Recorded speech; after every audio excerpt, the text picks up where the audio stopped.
வணக்கம். நீங்கள் ஒருபோதும் இப்படி சிந்தித்திருக்கிறீர்களா? நான் இவ்வளவு பிரார்த்தனை செய்கிறேன், ஆனாலும் ஏன் என் வாழ்க்கை இன்னும் மாறவில்லை?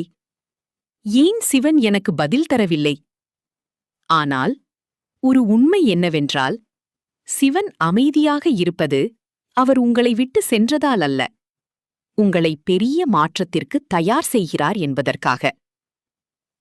சிவன் உடனே தராததற்கு காரணம், நாம் குழந்தையாக இருந்தபோது அம்மாவிடம் ஏதாவது கேட்டால் உடனே வேண்டும் என்று அழுவோம். ஆனால் அம்மா எல்லாவற்றையும் உடனே கொடுத்தார்களா? இல்லை. ஏன்? அவள் நம்மை நேசிக்கவில்லை என்பதற்காகவா? இல்லை. நமக்கு சரியான நேரம் வரவில்லை என்பதற்காக. அதேபோலதான் சிவனும்.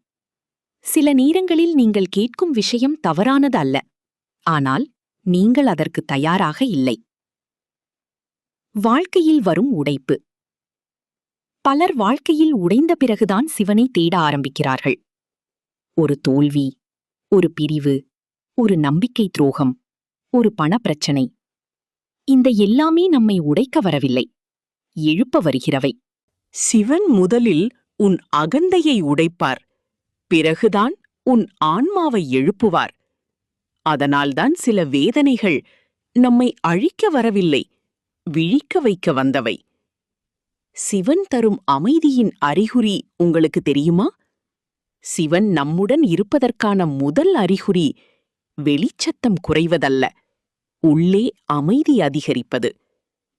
முன்பு சிறிய விஷயத்திற்கே கோபம் வந்திருக்கும், இப்போது அமைதியாக இருக்கத் தோன்றுகிறது. முன்பு அனைவரையும் பிடிக்க வேண்டும் என்று நினைத்திருப்பீர்கள், இப்போது தனிமை பிடிக்க ஆரம்பித்திருக்கும். இது சாதாரணமல்ல, இது உள்ளே நடக்கும் ஆன்மீக மாற்றம். நந்தி என்ன சொல்லுகிறது? சிவன் கோவிலில் நந்தி எப்போதும் சிவனை மட்டுமே பார்க்கிறது. ஏன் தெரியுமா? வாழ்க்கையில் எத்தனை சத்தம் வந்தாலும் கவனம் இறைவன் மேல் இருந்தால் மனம் சிதறாது என்பதற்காக. நந்தி நமக்கு சொல்லும் பாடம், காத்திரு, ஆனால் நம்பிக்கையை விடாதே. தாமதம் என்பது தண்டனை அல்ல. பலர் நினைக்கிறார்கள், எனக்கு மட்டும் ஏன் இவ்வளவு தாமதம்? ஆனால் நினைவில் வைங்க, சிவன் தாமதப்படுத்துவது மறுப்பதற்காக அல்ல.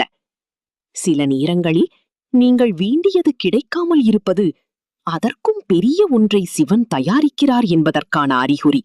ஒரு நாள் நீங்கள் பின்னால் திரும்பி பார்க்கும்போது நீங்கள் அழுத அந்த இரவுகளுக்கே நன்றி சொல்வீர்கள்.